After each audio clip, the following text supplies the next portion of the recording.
자, 이번 시간에는 광상의 형성부터 시작해서 광물과 암석을 이용하는 방법, 그 다음에 해양 자원을 이용하는 방법까지 우리가 한번 살펴보도록 하겠습니다. 여러분들 교과서는 50페이지고요. 부교재는 몇 페이지일까요? 부교재는 17페이지서부터 이렇게 쭉 진행이 될 겁니다.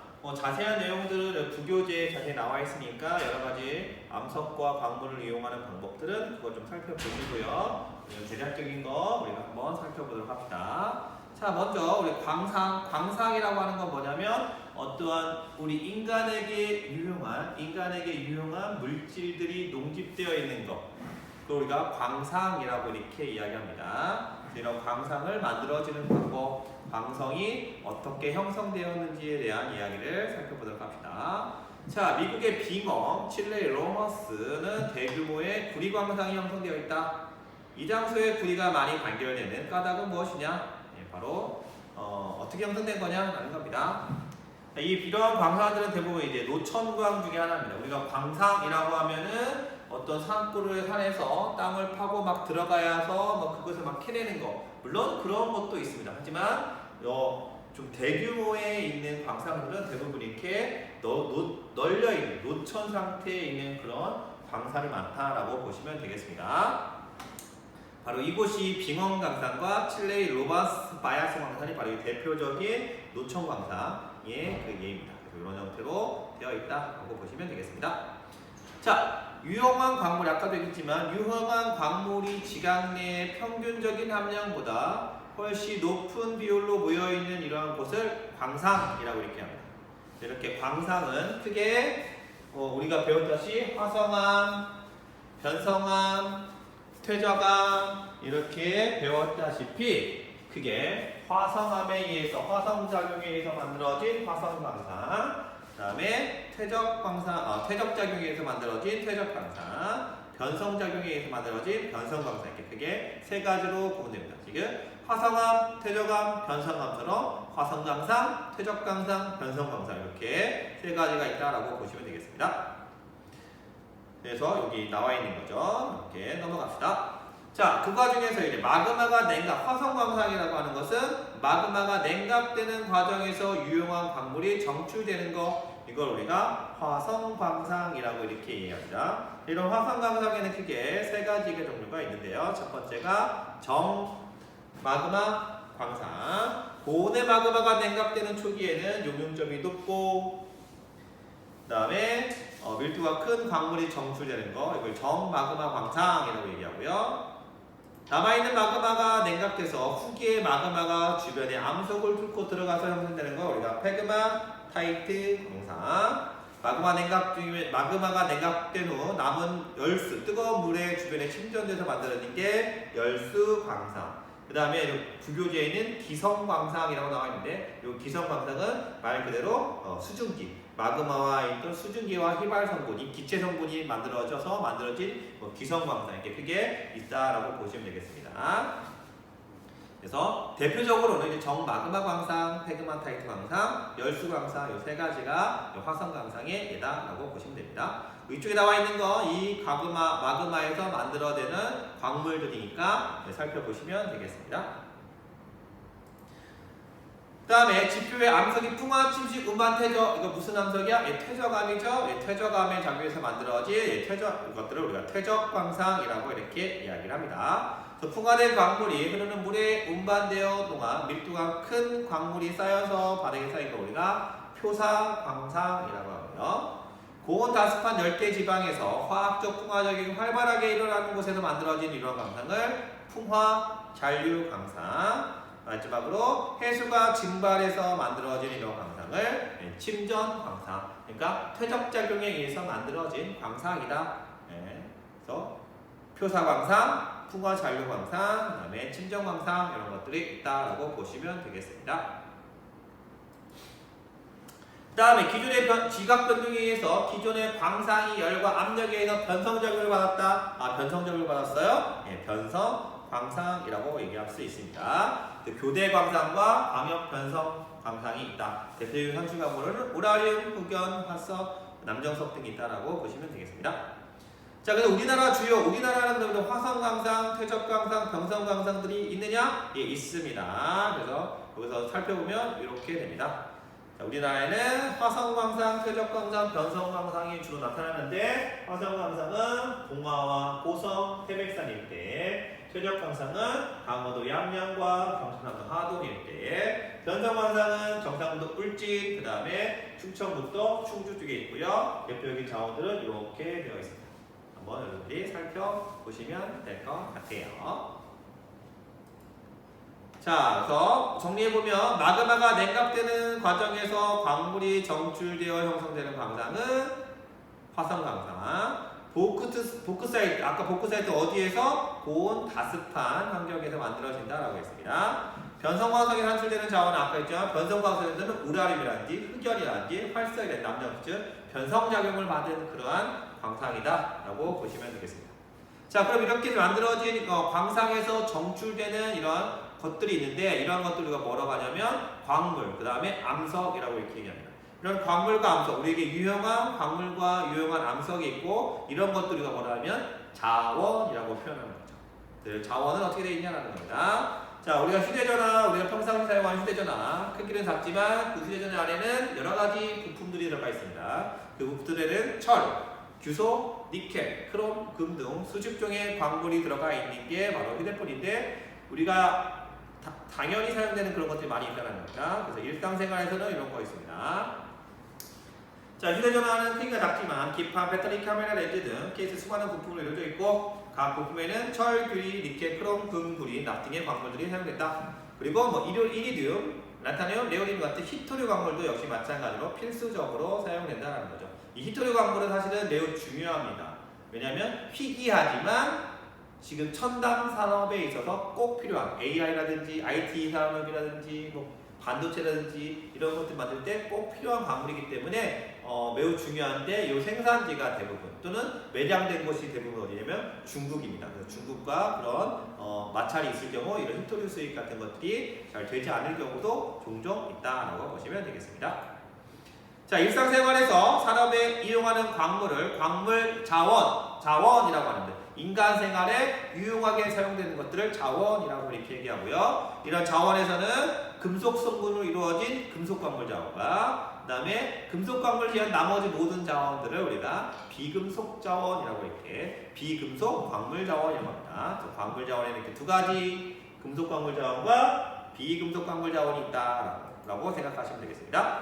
자, 이제 금속 광물과 비금속 광물의 가장 큰 차이점은 요겁니다. 뭐냐면 재련 과정을 거쳐서 사용한다라는 겁니다. 재련이라고 하는 것은 암석을 녹여서 중요한 성분들만 이렇게 추출하는 것을 우리가 재련이라고 이렇게 이야기합니다. 자, 그래서 금속 광물의 대표적인 게 철, 알루미늄, 뭐 구리, 망가니즘, 히토류라는 것들이 있습니다. 철은 지각에서 두 번째로 풍부한 금속 원소고요. 각종 기계나 도구, 건축물, 자동차, 그리고 인류에 있어서 꼭 필요한 게 철이다라는 거죠. 우리나라 같은 경우에도 포항제철, 광양제철 이런 철을 처리하는 그러한 제철소들이 존재합니다. 자, 알루미늄은 지각에서 가장 풍부한 원소가 바로 알루미늄입니다. 그래서 전기가 잘 통하기 때문에 전기 배선이라든지 전기 제품 이런 데 많이 사용되고요. 알루미늄 캔, 여러분이 먹는 캔도 알루미늄에 해당한다라고 보시면 되겠습니다. 자, 구리 전선에서 전기가 잘 통하게 해주는 구리입니다. 부식에 강하고 전구와 열을 잘 전달하기 때문에 전기재료 또는 합금의 전자제품에 주로 사용됩니다. 자, 망가니즘은 철의 합금재료로서 건전지라든지 유리, 의약품 재료에 이용되는 게 망가니즘이고요. 아까도 얘기했지만 히토류, 지각에서 농출된 형태로 거의 존재하지 않고, 자, 흙처럼 흙처럼 이게 토자가 흙토자거든요. 흙처럼 이렇게 부서져서 잘 있는 겁니다. 전자산업, 항공우주산업 등 첨단 산업에 이용되는 것이 바로 히토류다라고 보시면 되겠습니다. 매우 중요한 건데 이 히토류는 금속 광물입니다. 금속 광물. 이게 흙처럼 생겨서 비금속 광물이라고 생각할 수 있는데 히토류는 금속 광물 자원이다 라는 거 그것도 꼭 기억을 해두시기 바랍니다.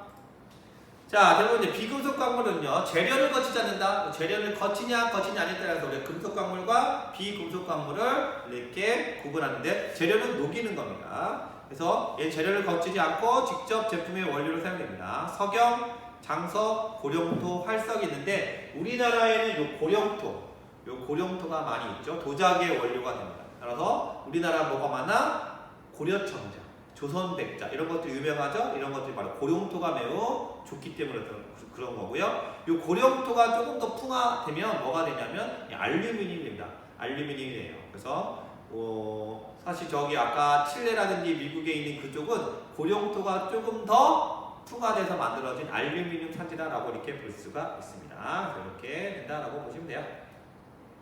넘어갑시다. 그 다음에 암석을 이용하는 건 화강암, 대리암, 석회암 이런 것들을 우리가 암석도 자재로서 건축 자재라든지 뭐 시멘트라든지 이런 것들 이용할 수 있습니다. 그래서 화강암은 건축 자재로, 대리암은 장식용, 뭐 대리석을 깐다 뭐 이렇게 표현하죠. 석회암은 시멘트나 비료의 원료로 사용 가능하다라고 보시면 되겠습니다.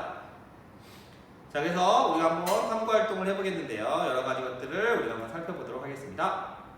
자, 이런 것들이 있겠죠.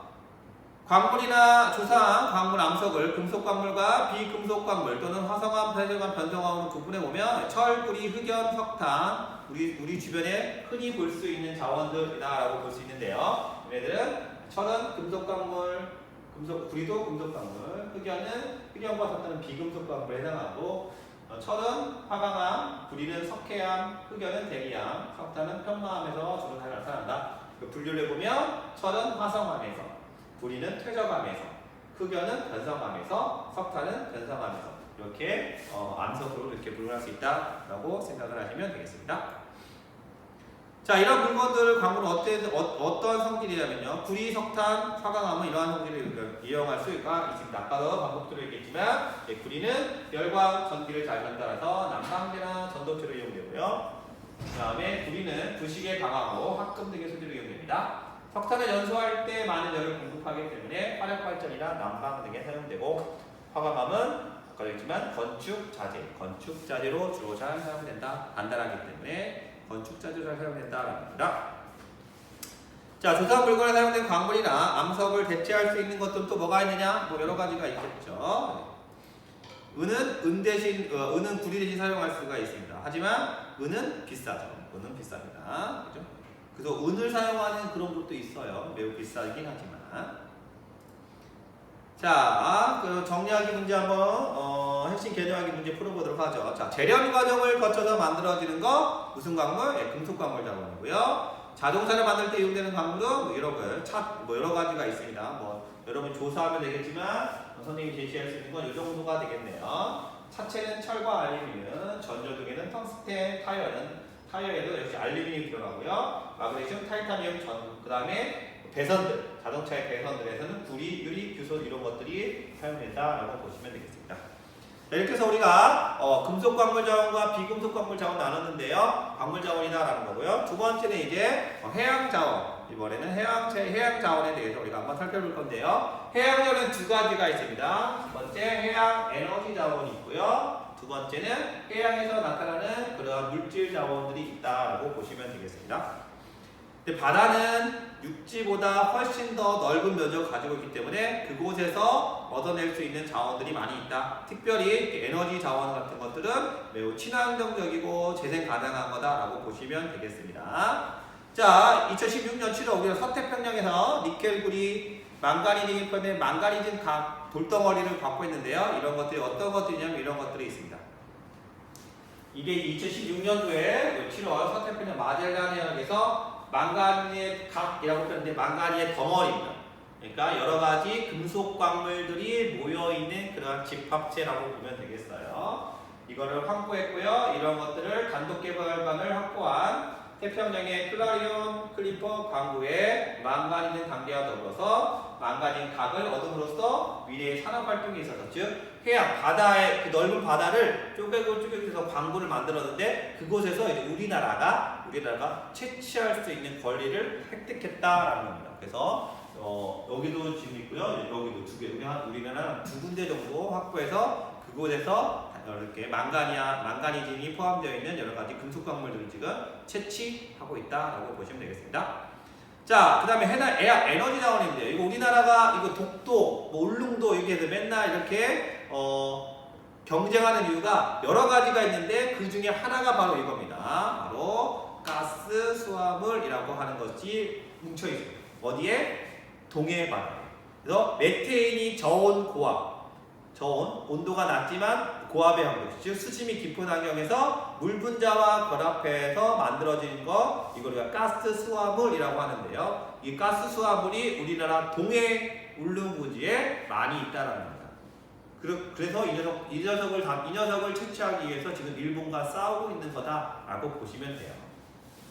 일본이 괜히 독도가 자기네 땅이라고 주장하는 게 아니다라는 겁니다. 이런 것들 개발하기 위한 전초 작업이다라고 보시면 돼요. 그 다음에 우리나라 7광구, 6광구 이렇게 표현하게 되는데요. 석유와 천연가스 등 대륙 주변부의 해저에 많이 매장되어 있습니다. 우리나라도. 물론 우리가 뭐 산유국하면 저쪽 중동 지역만 생각하겠지만 실제로 우리나라의 대륙국에도 이러한 것도 존재한다라고 보시면 돼요. 하지만 이러한 에너지 자원들은 화석연료입니다. 따라서 지구 온난화를 일으키고 각종 오염 물질이 배출되고 그리고 자원의 양이 한정적이기 때문에 언젠가는 고갈되는 그러한 문제점이 있습니다. 하지만 가스 수화물 같은 경우에는 현재 석유와 천연가스 등을 대체할 수 있는 그러한 새로운 에너지 자원으로 우리가 각광받고 있다라고 보시면 되겠습니다. 그래서 이러한 여러 가지 문제점이 있는 화석 연료를 대체하기 위해서 우리가 신재생 에너지를 우리가 생각해야 되는데, 이 재생 에너지라고 하는 건 뭐냐면 환경 오염을 일으킬 수 있는 다양한 기체들, 뭐 이산화탄소라든지 여러 가지 기체들을 발생하지 않고 대기 오염물질 방출하지 않는 그러한 에너지를 우리가 재생 에너지라고 이렇게 얘기합니다. 바다에는 재생 에너지가 존재하는데 우리나라 같은 경우에는 첫 번째 조력 발전이 있습니다. 자, 밀물과 썰물의 높이 차이를 이용해서 밀물이 들어가고 나가고 나타나는 그 위치 에너지를 전기 에너지로 전환시켜주는 겁니다. 우리나라와 같이 조수간만의 조차가 큰 지역에서 주로 잘 사용될 수 있는데 어디냐? 바로 서해안이다. 서해안. 하지만 이런 것들이 전기 생산에 예측이 쉽습니다. 왜냐하면 조수간말차가 어느 정도 일정하거든요. 하지만 이걸 하기 위해서는 갯벌이 파괴되는 그런 해양 생태계에 파괴되는 그런 것들, 그러니까 발전소를 짓기 위해서 갯벌을 메꿔야 되는 그러한 단점은 있다라고 보시면 되겠습니다. 자, 그 다음에 두 번째가 바로 이제 조류 발전이에요. 조류. 바닷물의 흐름의 세기에 따라서 터빈을 돌리는 거, 터빈을 돌려서 만드는 방식입니다. 자, 우리나라 같은 경우는 조류의 흐름이 빠른 곳인데 우리나라 명랑 해전이 일어났던 곳, 율돌목이라고 하죠. 그곳이 이제 조차가 좀 조수의 흐름이 빠르거든요. 그곳에 이걸 만들 수도 있는데 우리나라에서는 아직 하지 않고 있다라고 보시면 되고요. 외국에서는 역시 마찬가지로 이런 것이 있다라고 보시면 되겠습니다. 하지만 이 조류의 흐름이 항상 일정해야 되는데 그런 것이 이제 명확하게 데이터가 나와 있지 않으면 전기 생산량에 있어서 변동성이 있다는 겁니다. 자, 그 다음에 파력 발전입니다. 파도가 칠 때 나타나는 운동 에너지를 전기 에너지로 발전시켜주는 게 파력 발전입니다. 그러니까 파도가 좀 강한 곳에 있어서 이거 설치하면 좋겠죠. 우리나라 같은 경우에는 이제 제주도 지역, 이 섬나라 지역이 이 파도가 좀 섬 지역이 파도가 강하거든요. 우리나라 같은 경우는 남해안에 또 섬들이 많이 있는데 그곳을 잘 이용하면 그 파력 발전을 생산할 수 있는 그러한 계기가 될 수가 있다라고 보시면 되겠습니다. 그래서 재생에너지 이렇게 세 가지, 초력 발전, 그다음에 조류 발전, 그다음에 파력 발전, 이렇게 크게 세 가지가 존재한다는 겁니다. 자, 이런 재생에너지는 화석연료와 달리 지구 온난화를 일으키는 그런 자원 고갈이 없기 때문에 발전량을 늘리기 위해서는 꾸준히 노력을 해야 되는데 우리나라 같은 경우는 조력 발전을 좀 하려고 합니다. 근데 이제 조류나 파력 발전은 이런 형태로 짓는데 실질적으로 잘 활용하기는 조금 힘들다라고 보시면 되겠습니다. 자, 그 다음에 해양에서 얻을 수 있는 물질 자원들이 있거든요. 그 다음 해양 생물 자원이 있고요. 그 다음에 광물 자원이 있습니다. 첫 번째 해양 생물 자원은 바다에서 나타나는 물고기, 굴, 이런 어패류가 되겠죠. 이 어패류가 다 우리에게 식량 자원이 될 수가 있다라는 겁니다. 자, 대부분은 이제 식용으로 사용되고요. 그 중에서 이제 몇 가지들은 이렇게 의약품이라든지 산업재 또는 공예품 등으로 사용 가능하다. 그리고 해양 바이오 산업 또는 해양 신소재 개발에 있어서도 사용 가능하다라고 이렇게 알려져 있습니다. 이건 조금 더 연구가 더 필요하겠죠. 그 다음에 아까 광물 자원에서는 요겁니다. 아까 심해저에 분포하는 아까 우리 도입 영상에 잠깐 봤듯이 심해저에 분포하는 망가닌 단계. 그 다음에 바닷물 속에 녹아있는 여러 가지 물질들을 추출하는 거. 그래서 요 심해저에 분포하는 망가닌 단계를 지금 채취하려고 아까도 우리나라도 노력을 하고 있고 개발하고 있는 단계고요. 요거는 해수에 녹아있는 광물을 직접 추출하는 것은 상당히 고도의 기술이 필요합니다. 그래서 요것도 역시 마찬가지로 지금 노력을 하고 있는데 사실은 잘 그렇게 유의미한 그런 활동들이 일어나고 있지는 않다. 아직 보고되고 있지는 않다라고 보시면 되겠습니다. 자, 이제 마지막으로 이 문제 풀어보면서 여기를 마무리할 건데요. 자, 조석 현상을 이용하는 발전은 조력 발전이 되겠죠. 조류 발전. 그다음 해양 에너지를 이용한 발전 방식은 지구 온난화를 일으키지 않고 고갈되지 않는다라고 하는 특징이 있습니다. 해양 광물 자원을 채취하는 데서는 어떠한 어려움이 있어요? 해수로부터 자원을 추출하는 기술, 그다음에 심해저에서 채굴하는 기술이 필요하다. 아까 얘기했었죠? 아직까지는 잘 이렇게 일어나고 있지는 않다라고 보시면 되겠습니다. 자, 우리 탐구 활동하면서 살펴보도록 하죠. 해양에서 얻을 수 있는 자원과 에너지 자원을 구분해서 그림 그려보자. 여러분 저렇게 여러분들이 그릴 수 있습니다. 에너지 자원, 그다음에 해양 자원, 그다음에 물질 자원 이런 것들이 존재하더라. 그래서 이렇게 표로 이렇게 나타낼 수가 있습니다. 이거 한번 여러분들이 잘 한번 살펴보시면 되겠습니다. 과정 1에서 조사한 것과 모둠을 이용해서 한번 조사해 볼게요. 그래서 과정 1에서 에너지 자원 중 고갈 가능성과 재생 가능한 것들은 이런 것들이 있습니다. 고갈 가능성이 있는 것들은 화석연료라든지 가스 수화물이라든지 바닷물 속에 들어가 있는 용존 광물, 해저 광물들, 즉 광물 자원들이 이제 대부분 고갈될 수 있는 거고요. 재생 가능한 것들은 태양 에너지, 재생 에너지, 조력 발전, 조류 발전, 파괴 발전, 해양 온도차 발전 등 이렇게 없어지지 않는 것들은 재생 가능하다라고 이렇게 보시면 되겠습니다.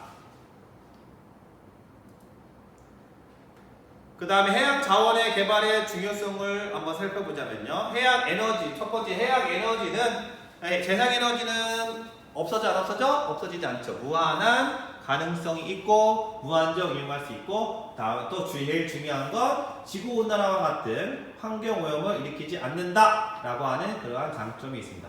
해수 용존 광물은 바닷물 속에 녹아있는 광물이 농도가 낮지만 매장량이 풍부하고 바닷물만 어디서 채취할 수 있으면 개발할 수 있기 때문에 장수의 제약이 적다라고 이렇게 이야기를 할 수 있어요. 물론 그걸 하기 위해서는 매우 첨단의 기술이 필요하겠죠.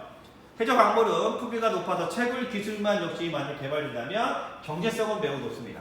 그 다음에 산업의 주요한 금속 원소들이 매우 많이 포함되어 있는 그러한 아까 얘기했지만 망가니즘 단계, 망가니즘 각 이런 것들이 존재하더라라고 보시면 되겠습니다.